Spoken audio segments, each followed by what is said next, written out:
Robert Motherwell, born in 1915, was a key figure of abstract expressionism, known for his large-scale paintings that feature both fields of saturated color and active gestural brushwork. He was also a prolific printmaker and created a remarkable body of drawings in a wide range of techniques and styles over the course of his career. His interest in drawing stemmed from a fascination with paper, and it serves his continuous search for spontaneous language of mark-making. Motherwell was inspired by Surrealism and the practice of automatic drawing, embracing the suggestive potential of his materials by blending the accidental and the intentional. Motherwell's earliest drawings were experimental as he looked for personal ways to articulate his imagery.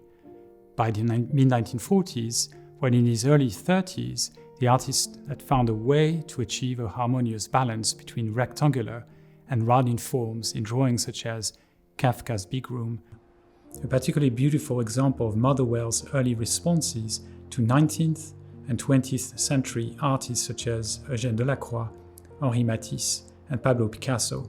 This formal dialogue between organic and geometric forms, like in Kafka's Big Room, eventually led to the 1948 drawing now known as Elegy to the Spanish Republic No. 1, in which he limited his palette to black and white with the intention for this work to be reproduced as a magazine illustration. This was arguably the most generative drawing of Motherwell's entire career, as it led to one of his signature series, the Elegies, comprising more than 100 paintings and many drawings and prints. In creating these works, Motherwell discovered a compelling format based on tension and conflict, and a style was more decidedly his own. They evoked the Spanish Civil War and contemporary poetry, and, more widely, they constitute a meditation on life and death. They pose existential questions about what it means to be human and alive. Motherwell began to explore a calligraphic way of working in the early 1960s. The artist was deeply inspired by Zen art. He once noted, "Japanese calligraphy always makes my heart stand still because it's completely and totally fresh."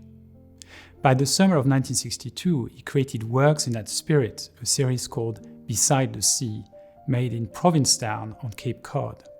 He swiftly splashed oil or acrylic paint onto laminated drawing paper as a means of emulating the beauty of the breaking waves that rhythmically crashed into the bulkhead outside of his seaside studio. One of Motherwell's greatest experiments was the Lyric Suite, a series of over 500 works in ink on translucent Japanese paper that he created in 1965.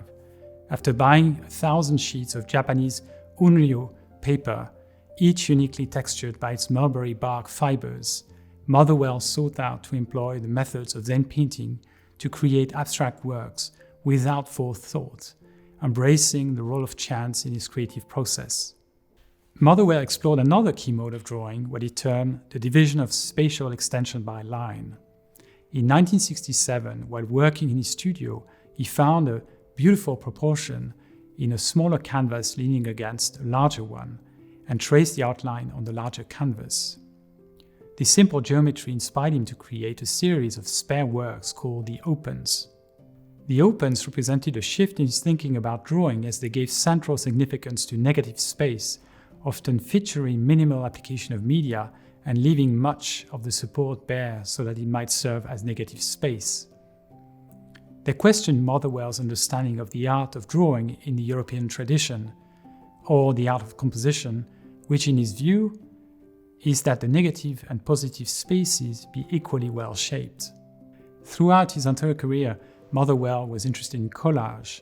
It was an important complement and extension of his drawing practice that, through assembling disparate elements, engaged his interest in chance.